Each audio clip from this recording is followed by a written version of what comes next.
दोस्तों आप सभी को स्वागत है आपके अपने YouTube चैनल पावरफुल मैथ पर। आज आप लोग को ज्योमेट्री में कोऑर्डिनेटर के बारे में पढ़ाएंगे। अगर कोऑर्डिनेटर में आपको कुछ भी नहीं आता है तो आप इस क्लास में बने रहिएगा, बहुत आसानी से आपको सिखाएंगे, पूरा बेसिक से पढ़ाएंगे। ठीक है, कोऑर्डिनेटर।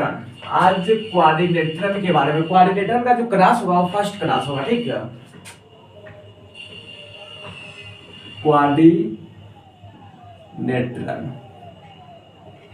कोऑर्डिनेटर जिसको हम लोग चतुर्भुज कहते हैं, कोऑर्डिनेटर जिसको हम लोग चतुर्भुज कहते हैं। चतुर्भुज का एक क्लास होगा, एक फर्स्ट क्लास होगा,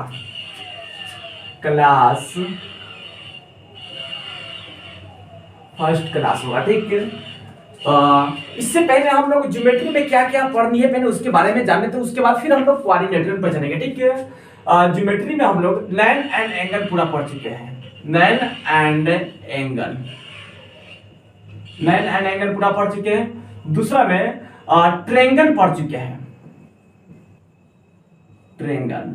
तीसरा में कोऑर्डिनेटर आज पढ़ेंगे, पूरे बेसिक से पढ़ेंगे। ठीक है, कोऑर्डिनेटर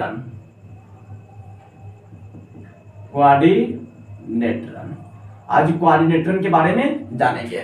हाँ, ज्योमेट्री में हम लोग लाइन एंड एंगल पढ़ चुके हैं, ट्रायंगल पढ़ चुके हैं, आज कोऑर्डिनेटर के बारे में पढ़ेंगे। ठीक है, ध्यान दीजिएगा। सबसे पहले जानेंगे कि चतुर्भुज किसे कहते हैं। सबसे पहले जानेंगे कि चतुर्भुज किसे कहते हैं, जिसमें चार कोण एवं चार भुजा होगा उसे चतुर्भुज कहते हैं। ठीक है, अब ध्यान दीजिएगा, यहाँ पर हम फिगर बना रहे हैं। ठीक है, ध्यान दीजिएगा कि एक हम यहाँ पर फिगर बना रहा है जिसको चतुर्भुज बोलते हैं। ठीक है, क्या यह चतुर्भुज है कि नहीं है? इसलिए क्योंकि इसमें चार भुजा एवं चार कोण होते हैं। ठीक है, ध्यान दीजिएगा, यह कोण हुआ, यह कोण हुआ, यह कोण हुआ। ठीक है, और इसका नाम दे देते हैं ए बी सी डी, जिसमें चार भुजा एवं चार कोण होगा उसे चतुर्भुज कहते हैं। ठीक है, अब ध्यान दीजिएगा, इसको इस साइड को, ये भी इसको क्या बोलते हैं? भुजा बोलते हैं। ठीक है, इसको भुजा बोलते हैं, इस साइड को भी क्या बोलते हैं? भुजा। ठीक है, ध्यान दीजिए, इसको भी हम लोग क्या बोलेंगे? भुजा। ठीक है, इस साइड को भी क्या बोलेंगे? भुजा। ठीक है, अब ध्यान दीजिएगा, इसमें चार भी कोण होते हैं। ठीक है, तो इसको क्या बोलेंगे? कोण बोलेंगे। ठीक है, इसको क्या बोलेंगे? कोण बोलेंगे। समझ में आ रहा होगा। ठीक है, इसको भी क्या बोलेंगे? कोण बोलेंगे। ठीक है, इसको भी क्या बोलेंगे? कोण बोलेंगे। समझ में आ गया होगा, जिसमें चार भुजा एवं चार कोण होगा उसे चतुर्भुज कहते हैं। ठीक है, समझ में आ गया होगा। हाँ, हम लोग को जानना है कि चतुर्भुज कितने टाइप के होते हैं। तो चतुर्भुज तीन टाइप के होते हैं, तीनों टाइप को हम लोग को पढ़ना है। ठीक है, अब ध्यान दीजिएगा, चतुर्भुज के कितने टाइप होते हैं। ध्यान दीजिएगा, चतुर्भुज के कितने टाइप होते हैं। ठीक है,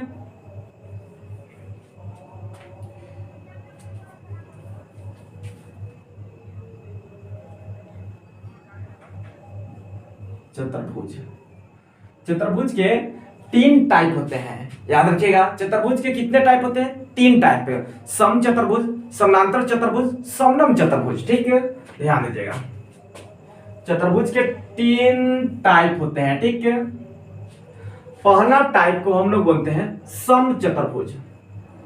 समचतुर्भुज,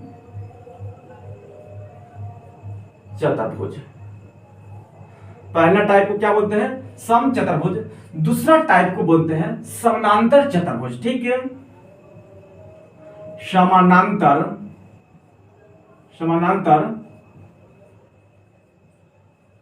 चतुर्भुज। ठीक है, दूसरा है। ठीक है, तीसरा में हम लोग को जानना है समनम चतुर्भुज के बारे में। ठीक है,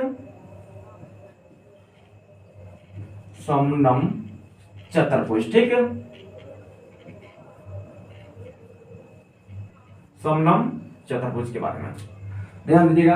हम लोग तीन चतुर्भुज के बारे में जानना है, मतलब तीन टाइप। चतुर्भुज के कितने टाइप होते हैं? तीन टाइप, तीनों टाइप के बारे में जानना है। ठीक है, अब ध्यान दीजिएगा, यहाँ पर ध्यान दीजिएगा, बहुत इंपॉर्टेंट है, यहाँ पे ध्यान दीजिएगा। तो सम चतुर्भुज में क्या क्या आता है? तो हाँ पहले ध्यान दीजिए, सम मतलब क्या होता है? समान। और चतुर्भुज का मतलब होता है भुजा। जिसका सारा भुजा समान होगा उसे सम चतुर्भुज कहते हैं। ठीक, पूछा जाएगा कि सम चतुर्भुज किसे कहते हैं?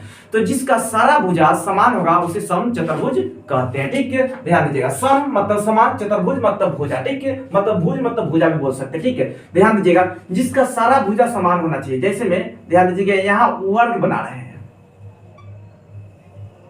यह क्या है? वर्ग। क्या वर्ग सम चतुर्भुज में आएगा कि नहीं आएगा? ए बी सी डी, इसका नाम दे दिए ए बी सी डी, यह वर्ग है। क्या है? वर्ग है।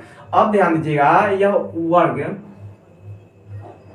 है। ठीक है, अब ध्यान दीजिएगा कि वर्ग, तो यह सम चतुर्भुज में वर्ग इसलिए आता है कि सम मतलब समान और चतुर्भुज मतलब भुजा, मतलब भुजा। ध्यान दीजिएगा, सम मतलब समान, चतुर्भुज मतलब भुजा। तो जिसका सारा भुजा समान होगा उसे सम चतुर्भुज कहते हैं। अब भुजा का मतलब होता है कि अगर यह 5 सेंटीमीटर या 5 मीटर है तो ए भी 5 मीटर होना चाहिए। ए भी कितना होना चाहिए? 5 मीटर। और ए भी नीचे वाला जो होना चाहिए वो 5 मीटर होना चाहिए, तब यह सम चतुर्भुज में जाएगा। ठीक है, हाँ। अब यह वर्ग है, सम चतुर्भुज में वर्ग आता है। क्या आता है? वर्ग। सिर्फ वर्ग नहीं जो आता है वह वर्ग आता है। ठीक है, अब ध्यान दीजिएगा, वर्ग किसे कहते हैं? यह वर्ग है तो वर्ग किसे कहते हैं? जिसका प्रत्येक कोण 90 डिग्री होगा। प्रत्येक कोण कितना डिग्री होगा? 90 डिग्री होगा, उसे वर्ग कहते हैं। अब सबको वर्ग नहीं कह देंगे। अब मान लीजिए दूसरा भी फिगर दे देंगे और उसको भी आप वर्ग बोल दीजिएगा, नहीं, गलत हो जाएगा। ठीक है, हाँ। वर्ग का शर्त होता है कि प्रत्येक कोण उसका 90 डिग्री होगा और उसका सारा भुजा समान होगा, उसे वर्ग कहते हैं। समझ में आ गया होगा? ठीक है, ध्यान दीजिएगा, प्रत्येक कोण 90 डिग्री होना चाहिए। कोण ए, कोण बी, कोण सी, कोण सी। ए भी 90 डिग्री होना चाहिए, ए भी 90 डिग्री, ए भी 90 डिग्री और ए भी 90 डिग्री होना चाहिए। ठीक है, और प्रत्येक भुजा बराबर होना चाहिए। ये 5 सेंटीमीटर है तो ए भी 5 सेंटीमीटर, ए भी 5 सेंटीमीटर, ए भी 5 सेंटीमीटर होगा, तब वह वर्ग होगा, अन्यथा वर्ग नहीं होगा। ठीक है, अब ध्यान दीजिएगा, इस वर्ग को कान पकड़ के ऐसे खींच देते हैं। ठीक है, तो इस वर्ग को जब कान पकड़ के ऐसे खींचेंगे तो फिगर ऐसे बन जाएगा। ठीक है, फिगर कुछ ऐसे बन जाएगा। ठीक है, ध्यान दीजिएगा, यह फिगर बन गया। क्या वर्ग यह हो सकता है? नहीं, यह वर्ग नहीं होगा। इसका नाम दे देते ए बी सी डी। वर्ग इसलिए नहीं होगा क्योंकि इसका प्रत्येक जो कोण है ना वह 90 डिग्री नहीं है। यह कोण 90 डिग्री से ज्यादा हो गया। यह जो कोण हुआ यह 90 डिग्री से कम गया। ठीक है, अब ये भी कोण क्या हुआ? 90 डिग्री से कम गया। ये कोण 90 डिग्री से क्या हो गया? ज्यादा हो गया, तो यह वर्ग में नहीं जाएगा। हाँ, इसका प्रत्येक जो भुजा होगा वो बराबर हो सकता है। ये 5 सेंटीमीटर है, यह 5 मीटर है, तो ये भी 5 मीटर होगा। ये भी क्या होगा? 5 मीटर होगा। ये भी क्या होगा? 5 मीटर होगा। प्रत्येक भुजा बराबर हो सकता है, लेकिन प्रत्येक कोण, इसका प्रत्येक जो कोण है वो बराबर नहीं हो रहा, इसलिए यह वर्ग नहीं होगा। ठीक है, समझ में आ गया होगा। हम लोग को सम चतुर्भुज में इसी के बारे में पढ़ना है। अब चलते हैं समानांतर चतुर्भुज। ठीक है, समानांतर क्या होता है? सबसे पहले यहां ध्यान दीजिएगा, समानांतर चतुर्भुज। समानांतर मतलब कि बराबर, समानांतर मतलब ये दो रेखा हम खींच रहे हैं। ठीक है, ध्यान दीजिएगा, यह दो रेखा खींचे। ठीक है, यह दो रेखा तक ये इसके समानांतर है, मतलब कि यह 5 सेंटीमीटर था, आगे भी 5 सेंटीमीटर, आगे भी 5 सेंटीमीटर रहेगा। मतलब ये जहां तक बढ़ेगा, मान लीजिए कि इसको यहाँ आगे और बढ़ा रहा है, चाहे इसको इधर बढ़ाएंगे तो यह 5 सेंटीमीटर होना चाहिए। यह 5 सेंटीमीटर, हाँ 5 की ऐसे नहीं कि आप 5 सेंटीमीटर समझिए, 6 भी ले सकते तो पूरा 6 सेंटीमीटर है, मतलब समानांतर रहेगा, उसी को समानांतर चतुर्भुज कहते हैं। ठीक है, मतलब समानांतर मतलब पूरा ये समानांतर होना चाहिए, ये पूरा समानांतर होना चाहिए। चतुर्भुज का मतलब भुजा। ठीक है, अब ध्यान दीजिएगा, इसमें वर्ग भी आ जाएगा, इसमें वर्ग भी आ जाएगा। अब पूछिए क्यों वर्ग आएगा, इसके बारे में हम समझा रहे हैं। ठीक है, ध्यान दीजिएगा, वर्ग क्या आ गया? वर्ग इसलिए आ गया क्योंकि यह समानांतर है। क्या है यह? समानांतर। मान लीजिए कि इस बाह्य कोण को बढ़ाएंगे, फिर इस बाह्य कोण को बढ़ाएंगे, तो यह पूरा, अगर ये 10 सेंटीमीटर है तो ये भी 10 सेंटीमीटर, ये भी 10 सेंटीमीटर, मतलब आगे 10 सेंटीमीटर यह बनते चला जाएगा। ठीक है, आप चाहिएगा तो इस साइड को भी बढ़ाइएगा तब भी ये 10 सेंटीमीटर ही रहेगा। ठीक है, समझ में आ रहा होगा। ठीक है, इसीलिए वर्ग समानांतर चतुर्भुज में चला जाएगा। ठीक है, अब चलते हैं आयत पर। नेक्स्ट जो फिगर बनेगा इसी में आयत आता है। ध्यान दीजिएगा, आयत। आयत, ये भी जो आयत भी आएगा, ये भी किस में आएगा, आयत भी आएगा तो समानांतर चतुर्भुज में, क्योंकि यह समानांतर है। यह जो पूरा इसका जो ये दूरी होगा, यहां से लेकर यहां तक दूरी, यह पूरा बराबर होगा। जहां से भी चाहिएगा वहां से इसका दूरी नापेगा तो ये बराबर होगा, इसीलिए यह समानांतर चतुर्भुज में आ जाएगा। ठीक है, पहले इसका नाम दे देते हैं ए बी सी डी, इसका भी नाम दे देते हैं ए बी सी डी। तो हम लोग को समानांतर चतुर्भुज में वर्ग एवं आयत के बारे में पढ़ना है। ठीक, अब चलते हैं समनम चतुर्भुज।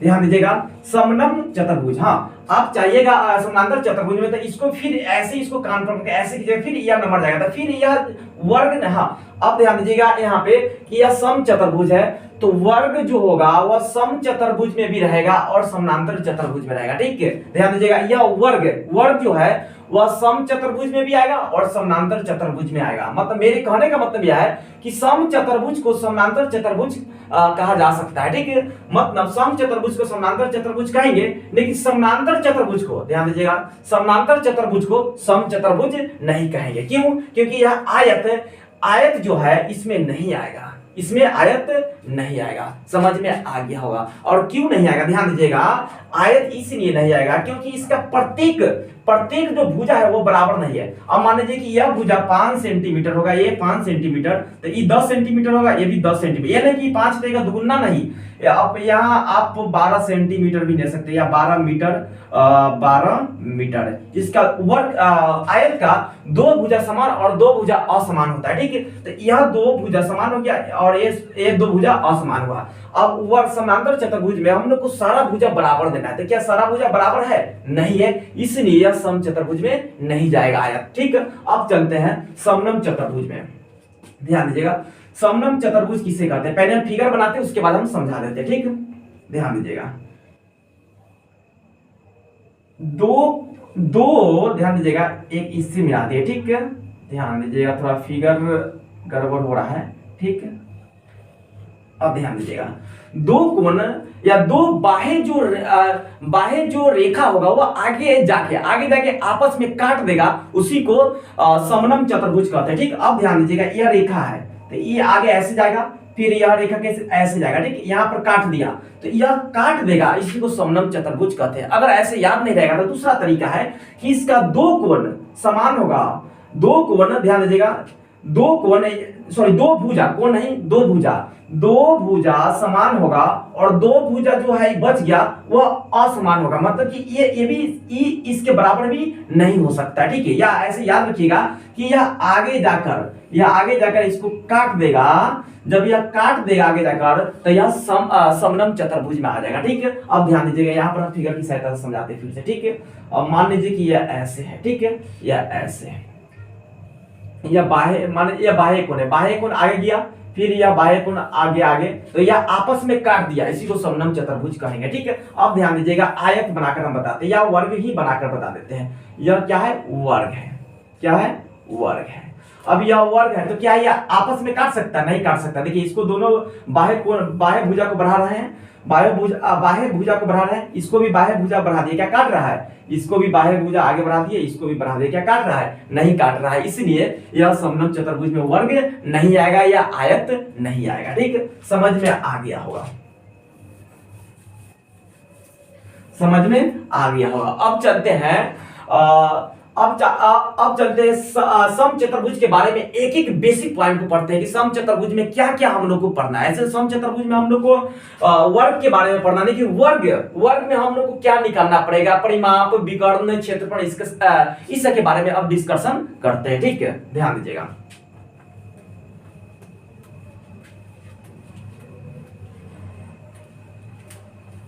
हेडिंग दे दीजिएगा सम चतुर्भुज।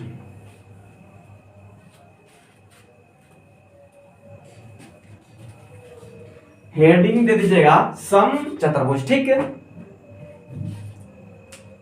सम चतुर्भुज के बारे में जानेंगे। ठीक है, अब ध्यान दीजिएगा, हेडिंग दे दीजिएगा सम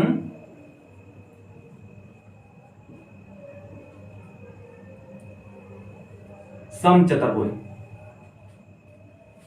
हेडिंग दे दीजिएगा समचतुर्भुज। ठीक है, अब जानते हैं समचतुर्भुज के बारे में। ठीक है, ध्यान दीजिएगा, सबसे पहले समचतुर्भुज में हम लोग को वर्ग के बारे में पढ़ना है। हम यहाँ वर्ग का फिगर बना रहे हैं। वर्ग मतलब जिसको इंग्लिश में स्क्वायर बोलते हैं।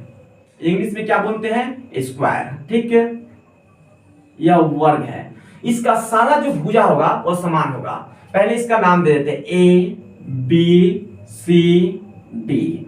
इसका जो सारा भुजा होगा वो समान होगा। यह 5 सेंटीमीटर है, तो ये भी 5 सेंटीमीटर, ये भी 5 सेंटीमीटर, ये भी 5 सेंटीमीटर। ठीक है, सेंटीमीटर या आप मीटर में माने तो मीटर में दे सकते हैं। आपको समझाने के लिए मैं ऐसे बता रहा है। ठीक है, सेंटीमीटर। ठीक है, अब ध्यान दीजिएगा, ये भी 5 सेंटीमीटर। सारा इसका जो भुजा हुआ वो कितने से 5 सेंटीमीटर हुआ। ठीक है, अब इसका प्रत्येक जो कोण होगा यह 90 डिग्री होगा। प्रत्येक कोण वर्ग का 90 डिग्री होगा।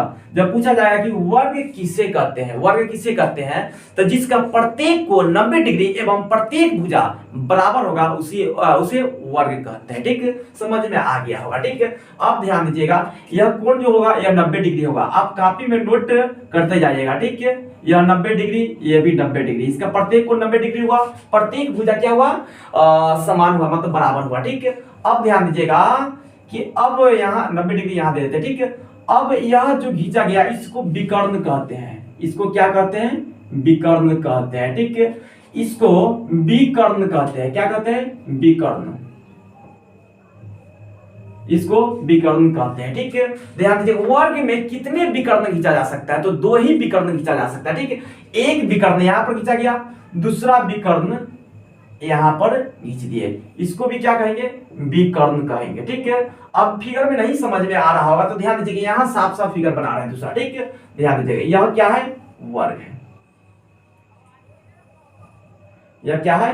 वर्ग है। इसका नाम ए दे दिए, बी सी डी। समझ में आ रहा होगा। ठीक है, अब प्रत्येक कोण इसका 90 डिग्री होगा, प्रत्येक कोण इसका 90 डिग्री होगा, आपको पता चल गया। ठीक है, अब ध्यान दीजिएगा, इसको यहां से इस कोण में मिला देते हैं। ठीक है, और इसको डी में मिला देते हैं। यह जो रेखा मतलब ये खींचे, इसको विकर्ण बोलते हैं। रेखा मत बोलिएगा, विकर्ण बोलिएगा। ठीक है, इसको विकर्ण बोलेंगे। क्या बोलेंगे?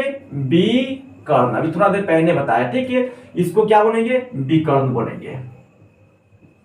विकर्ण बोलेंगे। ठीक, अब ध्यान दीजिएगा, जब इसको विकर्ण बोलेंगे तो यह ध्यान दीजिए, यहाँ काटेगा और यहाँ जो कोण बनेगा वह 90 डिग्री बनेगा। वर्ग में जो यह विकर्ण जो प्रतिच्छेद मतलब काटेगा, वहां पे कोण कितने डिग्री बनेगा? तो 90 डिग्री बनेगा। याद रखिएगा। ठीक है, सिर्फ वर्ग में ही अभी बता रहा है। ठीक है, यह 90 डिग्री बनेगा। कितने डिग्री बनेगा? 90 डिग्री। ए भी 90 डिग्री बनेगा और ये भी पूछा जाए तो 90 डिग्री ही बनेगा। कितने डिग्री बनेगा? 90 डिग्री। समझ में आ गया होगा। ठीक है, इसका ए वाला प्रत्येक कोण 90 डिग्री बनेगा। अब मान लीजिए कि यह 90 डिग्री, यह कोण 90 डिग्री था, तो इसमें ए यहाँ पे एक विकर्ण खींच दिए तो यह 30 डिग्री हो जाएगा और ये भी क्या हो जाएगा? 30 डिग्री। ये भी 30, ये भी 30, ये भी 30, ये भी 30, ये भी 30, ये भी 30। लेकिन इसका पूरा जो कोण पूछा जाएगा, इसका पूरा कोण अगर पूछा जाएगा तो 90 डिग्री होगा। कैसे 90 डिग्री होगा? आपको समझ में आ गया होगा। ठीक है, 90 डिग्री होगा। ठीक है, समझ में आ गया होगा। ठीक है,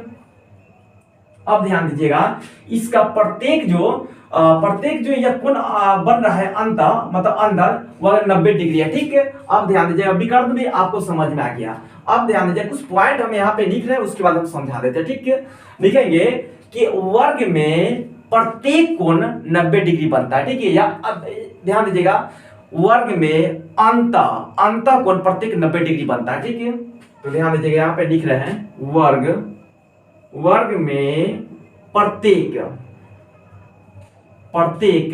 अंत कोण 90 डिग्री बनता है। ठीक है, दूसरा पॉइंट लिख रहे हैं, ये पॉइंट समझ में आ गया होगा। वर्ग में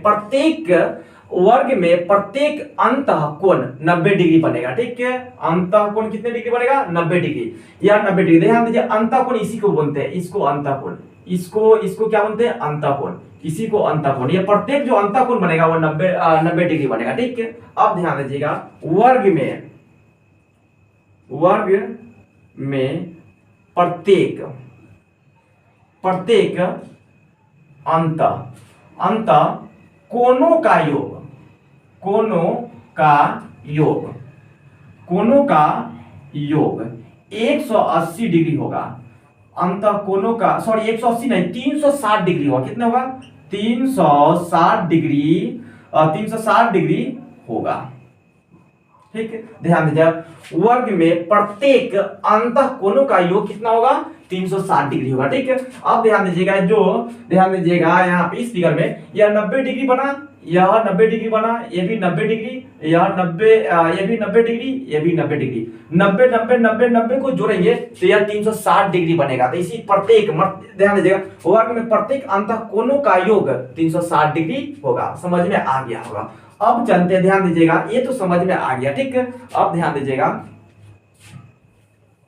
दूसरे फिगर में समझाते हैं। ठीक है, ध्यान दीजिएगा, अब यहां पर हम वर्ग ही बना रहे हैं। ठीक है, यह क्या है?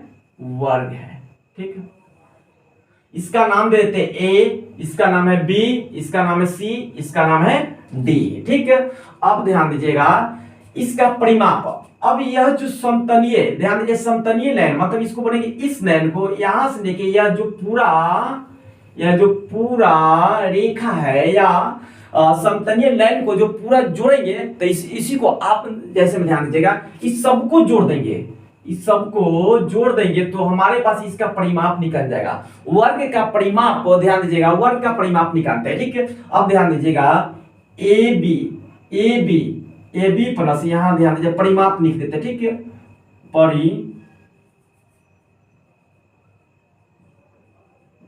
परिमाप। ठीक है, ध्यान दीजिएगा, ए बी प्लस बी सी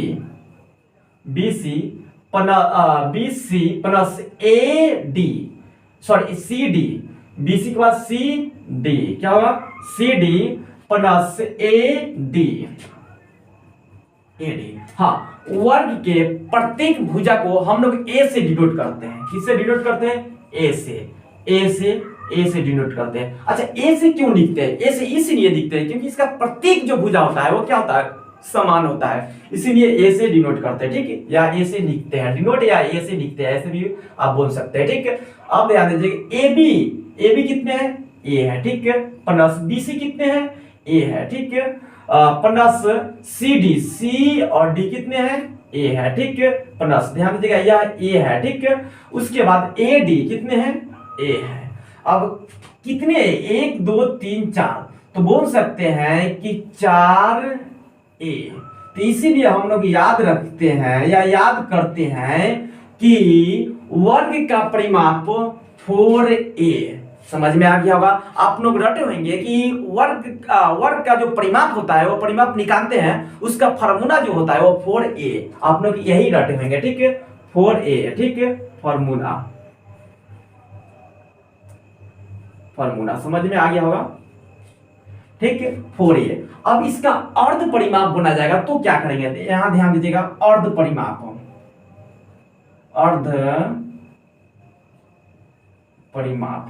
अगर पूछा जाएगा अर्ध परिमाप तो क्या कीजिएगा? अब ध्यान दीजिएगा, अर्ध परिमाप का मतलब होता है आधा।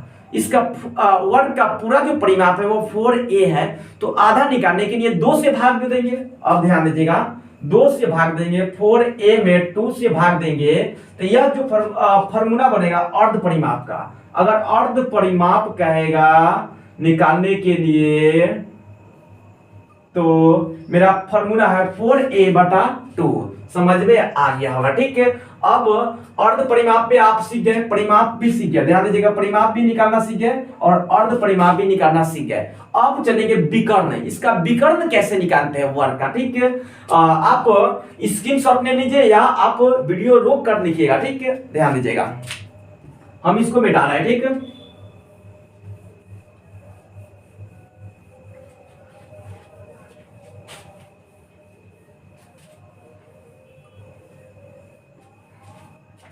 ध्यान दीजिएगा, अब यहां पर हम वर्ग बना रहे हैं। ठीक है, यहां पे क्या बनाना है? वर्ग। ठीक है, इसका नाम दे दिए ए, इसका नाम दे दिए बी, इसका नाम दे दिए सी, इसका नाम दे दिए डी। इसका प्रत्येक कोण 90 डिग्री होगा। ठीक है, इसका प्रत्येक कोण कितने डिग्री होगा? 90 डिग्री। ठीक है, इसका प्रत्येक कोण 90 डिग्री। ठीक है, अब ध्यान दीजिएगा, यह यह जो घींच, ध्यान दीजिए, यह घींचे या विकर्ण घींचे, ठीक है, यह विकर्ण घींच दिए, क्या घींचे, विकर्ण, इसी को विकर्ण कहेंगे, ठीक है। अब मान लीजिए कि जब यह विकर्ण घींचे तो अब यह 90 डिग्री है, तो क्या यह 90 डिग्री तो यह कर्ण बन जाएगा, क्योंकि एक किसी, ध्यान दीजिए कि यह त्रिभुज बन रहा है, यहाँ पर ध्यान दीजिए इस फिगर को हम यहाँ पर ऐसे उलीट देते हैं, ठीक है। अगर नहीं समझ में आ रहा है तो एक मिनट समझ में आएगा आपको, ठीक है, ध्यान दीजिएगा। हम इसको ऐसे मिला देते हैं, इस विकर्ण को मतलब ऐसे मिला देते हैं, ठीक है। ये भी विकर्ण है, विकर्ण दो खींचा जाएगा, ठीक, एक ऐसे और एक ऐसे, ठीक है। अब ध्यान दीजिएगा हमको विकर्ण निकालना है, ठीक। तो हम इस फिगर को ध्यान दीजिएगा, इस यहाँ पर देखो त्रिभुज बन रहा है, ठीक है, यहाँ पे त्रिभुज बन रहा है, तो इस फिगर को हम इतना हटा देते हैं, काट कर हम यहाँ लिख देते हैं, ठीक है, मतलब यहाँ बना देते हैं, ठीक है। ध्यान दीजिएगा, गड़बड़ा रहा है, ठीक है, यहाँ पे ध्यान दीजिएगा, ठीक है, यह 90 डिग्री, यही फिर देखिए इस फिगर को हमें यहाँ पर लिया है, ठीक है, यह 90 डिग्री है, क्या है, 90 डिग्री। जब यह 90 डिग्री, इसका नाम दे देते हैं ABC, इसका अभी तो यह त्रिभुज आपको दिखाई दे रहा है, लेकिन त्रिभुज से ही विकर्ण निकलेगा, ठीक है। आप यहाँ ध्यान दीजिएगा, इसको क्या बोलेंगे, कर्ण बोलेंगे कि नहीं, कर्ण। अब इसको क्या बोलेंगे, आधार बोलेंगे, ठीक है, और इसको बोलेंगे लंब। अभी आप कंफ्यूजन हो रहे होंगे, ठीक है, ध्यान, इसको P से डिनोट करते हैं, इसको B से, इसको H से। आप ध्यान दीजिएगा, कर्ण कभी चेंज नहीं होता है। आप ट्रिगोमेट्री पढ़े होंगे तो आपको समझ में आ रहा होगा कि कर्ण कभी चेंज नहीं होता, ठीक है। चेंज होता है आधार और लंब। अगर थीटा यहाँ मान लीजिए कि यहाँ थीटा नहीं है, तो यहाँ से देखेंगे तो यह लंब बन जाएगा साइन के लिए, और यह क्या बन जाएगा, आधार बन जाएगा, लेकिन अभी उस पर है नहीं, ठीक है। ट्रिगोमेट्री पढ़ाएंगे तो फिर आपको बहुत आसानी से समझ में आएगा इसके बारे में, ठीक है। अब ध्यान दीजिएगा, यह 90 डिग्री है, ठीक है। अब इसका जो भुजा वर्ग है, इसका ए भुजा था, इसका प्रत्येक भुजा क्या था, ए था, तो इसका भी प्रत्येक भुजा क्या होगा, ए होगा, ठीक है। आप यहाँ समझ जाइए कि आधार है, ठीक है, आधार है, यह नाम तो दिखाई दे ही रहा है, ठीक है। यह अब ध्यान दीजिएगा, यह ए है, ठीक है, हमको निकालना ए, यही ना विकर्ण निकालना है। विकर्ण निकालने के लिए फॉर्मूला क्या बनता है, तो हमको ए निकालना है, तो यहाँ लिखते हैं विकर्ण, ठीक है, विकर्ण। अब ध्यान दीजिएगा कि हम लोग समकोण त्रिभुज में पढ़े होंगे कि इन दोनों भुजा को जोड़ने से हमको ए भुजा निकल जाता है, या दोनों भुजा के वर्ग इसके भुजा के बराबर होता है। मतलब समकोण त्रिभुज में हम पढ़े होंगे कि आधार के स्क्वायर प्लस लंब के स्क्वायर बराबर होगा कर्ण के स्क्वायर। आप समकोण त्रिभुज में पढ़े होंगे, ठीक है, वही बातें यहाँ पे लिख रहे हैं, ठीक है। ध्यान दीजिएगा, यहाँ लिख रहे हैं लंब, या इसको पहले मिटा देते तब आपको समझ में आएगा, ठीक है। आधार के स्क्वायर है ना, आधार के स्क्वायर प्लस लंब के स्क्वायर, आधार के स्क्वायर प्लस लंब के स्क्वायर कर्ण के स्क्वायर हो जाएगा। किसके स्क्वायर हो जाएगा, कर्ण का स्क्वायर हो जाएगा। यही हम लोग समकोण त्रिभुज में पढ़े थे, ठीक है। अब ध्यान दीजिएगा, हमको निकालना क्या है, हमको निकालना है विकर्ण। यहाँ पर आप याद रखिएगा कि निकालना क्या है, विकर्ण, ठीक है। हमको निकालना है विकर्ण, हम यहाँ पर विकर्ण लिखे, ठीक है। अब ध्यान दीजिएगा, ये दोनों, यह कर्ण है, कर्ण के स्क्वायर बराबर होगा आधार के स्क्वायर प्लस लंब के स्क्वायर, है ना। तो अब ध्यान दीजिएगा, इस कर्ण, ये कर्ण है, तो यहाँ पे हम कर्ण को क्या करते हैं कि इस पर स्क्वायर है, तो या एक हम यहाँ विकर्ण को मिटा रहे हैं, ठीक, थोड़ा देर के लिए समझाने के लिए, ठीक। यह कर्ण है तो कर्ण के स्क्वायर, ठीक है। तो हमको निकालना क्या है, कर्ण निकालना है, ये ना निकालना है। जब कर्ण निकालना है, यहाँ पर ध्यान दीजिएगा, निकालना है क्या, कर्ण निकालना है, तो कर्ण का स्क्वायर होगा तो ई स्क्वायर इस पर चढ़ जाएगा, आधार के स्क्वायर प्लस लंब के स्क्वायर, क्योंकि यह कर्ण पे स्क्वायर है तो हमको कर्ण निकालना है, तो यह स्क्वायर इस पर, स्क्वायर का मतलब रूट, स्क्वायर का मतलब क्या होता है, रूट, यह स्क्वायर इस पर आ जाएगा तो रूट बन जाएगा। तो बोल सकते हैं आधार का स्क्वायर, आधार का स्क्वायर प्लस लंब का स्क्वायर, ठीक है। अब ध्यान दीजिएगा, आधार का स्क्वायर प्लस लंब के स्क्वायर, अब यह क्या है, कर्ण है, तो यहाँ पे अभी कर्ण ही लिख रहा है, ठीक है। अब आधार मेरे पास कितना है, ए, तो ए का स्क्वायर प्लस लंब में कितना है, ए है, तो ए का स्क्वायर, समझ में आ रहा है। लंब, तो लंब मेरे पास क्या है, ए है, अभी समझाने के लिए यहाँ लंब ए नहीं है, तो ए का स्क्वायर, ठीक, ए का स्क्वायर। अब ध्यान दीजिएगा, कर्ण हमको निकल रहा है, हम इसको यहाँ कर्ण लिखिए रहे ना, तो आप लोग कंफ्यूजन हो जाइएगा, ठीक है, कर्ण, ठीक है। अब ध्यान दीजिएगा, अब इस दोनों को क्या करेंगे, जोड़ेंगे। ए स्क्वायर प्लस ए स्क्वायर मतलब 2 को ए स्क्वायर होगा कितना, 2a स्क्वायर। अब हमको वर्गमूल निकालना है, क्या निकालना है, वर्गमूल। ठीक है, अब वर्गमूल निकालेंगे तो 2 का वर्गमूल नहीं निकलेगा, तो यह रूटे में रह जाएगा। किस में रह जाएगा, रूट में। अब 2 ए स्क्वायर है। अब ध्यान दीजिएगा, ए गुना ए, क्या ए स्क्वायर को लिख सकते हैं कि नहीं, लिख सकते हैं। ए स्क्वायर के ए गुना ए, तो 2 को ए के बदला ए को ये निकल जाएगा, तो ए जो ही होगा रूट के बाहर होगा। तो इसीलिए हम लोग वर्ग का विकर्ण याद रखते हैं। वर्ग का विकर्ण का जो फॉर्मूला हुआ वह 2a हुआ। ठीक है, अब इसी फिगर को हम यहां से हटा दिए थे, इस फिगर को हम इसमें जोड़ देंगे, तो क्या वर्ग विकर्ण निकला कि नहीं। तो ध्यान दीजिएगा, यह जो लिखना है समझाने के लिए हम यहाँ कर्ण लिखे हैं। ठीक है, तो यह जो लिखना, यह विकर्ण लिखना, क्या लिखना, विकर्ण। यह विकर्ण का फॉर्मूला हुआ। इसीलिए आप याद रखते हैं समचतुर्भुज में विकर्ण निकालने के लिए 2a रूट अंडर 2a, तो रूट अंडर, अब a मत इसमें समझिए कि रूट में a नहीं है, सिर्फ 2 है रूट में। ठीक है, तो 2a। ठीक है, समझ में आ गया। ये क्या है, फॉर्मूला है, फॉर्मूला समझ में आ गया होगा। ठीक है, यह क्या है, फॉर्मूला है, समझ में आ गया होगा। विकर्ण निकालने का आपको विकर्ण अब निकालने आ गया होगा। हाँ, विकर्ण 2a आया मेरा फॉर्मूला। ठीक है, यह क्या है, फॉर्मूला है। विकर्ण भी आपको समझ में आ गया। ठीक है, अब चलते हैं, परिमाप भी सीख गए, अर्ध परिमाप भी सीख गए, विकर्ण भी सीख गए। अब इसका क्षेत्रफल निकालते हैं, वर्ग का क्षेत्रफल। ठीक है, ध्यान दीजिएगा, यहाँ पे वर्ग बना रहा है। ठीक है, यहाँ पे वर्ग बना रहे हैं, यह आयत नहीं है, वर्ग है। ठीक है, नीचे लिख देते हैं वर्ग, इंग्लिश में स्क्वायर बोलते हैं, इंग्लिश में क्या बोलते हैं, स्क्वायर। ठीक है, अब ध्यान दीजिएगा, इसका हम लोग का क्षेत्रफल निकालना है। ठीक है, इसका नाम दे देते हैं ए बी सी डी। इसका प्रत्येक जो भुजा होगा वह ए होगा, आपको समझ में आ रहा होगा। ठीक है, इसका प्रत्येक जो भुजा होगा ये क्या होगा, ए होगा। हमको वर्ग का क्षेत्रफल निकालना है। ठीक है, ध्यान दीजिएगा, जब हम क्षेत्रफल, यहाँ पे ध्यान दीजिएगा, जब हमको क्षेत्रफल निकालना है, जब हम क्षेत्रफल निकालेंगे तो ए गुना ए, नंबर ध्यान दीजिएगा, ए गुना ए, इसका होता है ए गुना ए गुना ए। ठीक है, तो क्या होगा, ए होगा, सॉरी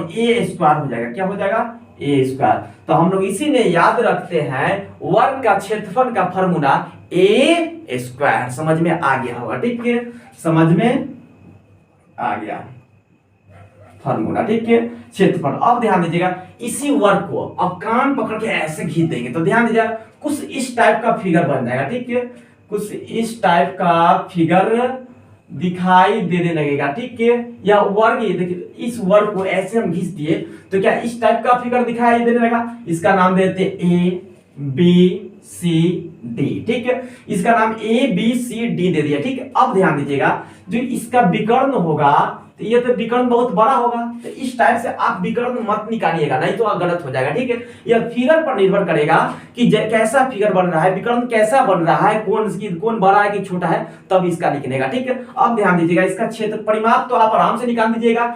ए बी, ध्यान दीजिएगा, अगर इसका परिमाप ए बी किस में आ रहा है, समचतुर्भुज में भी आ रहा है। क्यों समचतुर्भुज में आ रहा है, इसमें आ रहा है क्योंकि इसका प्रत्येक जो भुजा है वह क्या है, समान होता है, इसीलिए यह समचतुर्भुज में ही आएगा। ठीक है, अब ध्यान दीजिएगा, इसका परिमाप निकालने के लिए, इसका परिमाप निकालने के लिए A B plus B C plus C D plus A D. समझ में आ रहा होगा आपको बहुत आसानी से। ठीक है, अब ध्यान दीजिएगा, परिमाप इसका प्रत्येक भुजा ए है, क्या है, ए है, तो क्या इसको सब 4 को ये होगा, ए प्लस ए होगा, ये ना, इस सबको जोड़ेंगे तो 4a नहीं हो जाएगा, तो इसका परिमाप क्या आया, इसका परिमाप जो आया 4a आया। ठीक है, अर्ध परिमाप जब पूछेगा तो 2 से भाग देंगे, यहाँ बटा 2 कर देंगे तो मेरा अर्ध परिमाप निकल जाएगा। ठीक है, समझ में आ गया, क्या समझ में आया कि नहीं। अब ध्यान दीजिएगा, अब इसका क्षेत्रफल पता करते हैं। ठीक है, ध्यान दीजिएगा, अब इसका क्षेत्रफल, यहाँ बहुत इंपॉर्टेंट पॉइंट है, यह क्षेत्रफल जो हम लोग ध्यान दीजिएगा, हम लोग क्षेत्रफल याद रखते हैं 1/2 d1 गुना d2। ये याद रखते हैं सम चतुर्भुज पर। ऐसे आपको आप बुक में पढ़े होंगे कि सम चतुर्भुज का जो क्षेत्रफल होता है 1/2 गुना d1 गुना d2। क्यों d1 गुना d2 रहता है इसके बारे में अब समझा रहे हैं, ठीक है। अब ध्यान दीजिएगा, इसको डायमीटर भी बोलते हैं, ठीक है, विकर्ण को इंग्लिश में डायमीटर बोलते हैं, ठीक है, या विकर्ण फिर ऐसे खींचते हैं, ठीक है। अब ध्यान दीजिएगा, इसका क्षेत्रफल निकालने का फॉर्मूला होता है 1/2 d1 गुना d2। अच्छा, d1 और d2 कैसे, इसको मानेंगे d1, अब ध्यान दीजिएगा, इसको d1 मानेंगे तो इसको d2 मानेंगे, ठीक है। अगर इसको d2 मानेंगे तो इसको d1 मानेंगे। समझ में आ रहा होगा, ठीक है। तो इसीलिए याद रखते हैं कि ये सम चतुर्भुज, ध्यान दीजिएगा, सम चतुर्भुज का क्षेत्रफल का जो फॉर्मूला होता है 1/2 गुना d1 गुना d2, ठीक है। हाँ, यह जो क्षेत्रफल निकालने का जो फॉर्मूला है, क्या खाली इस पर ही लगेगा, क्या वर्ग पर लगेगा कि नहीं? हाँ, आप वर्ग पर भी लगा, इस वर्ग को भी बोल सकते हैं, इस वर्ग को भी बोल सकते हैं। क्षेत्रफल के लिए फॉर्मूला यही होगा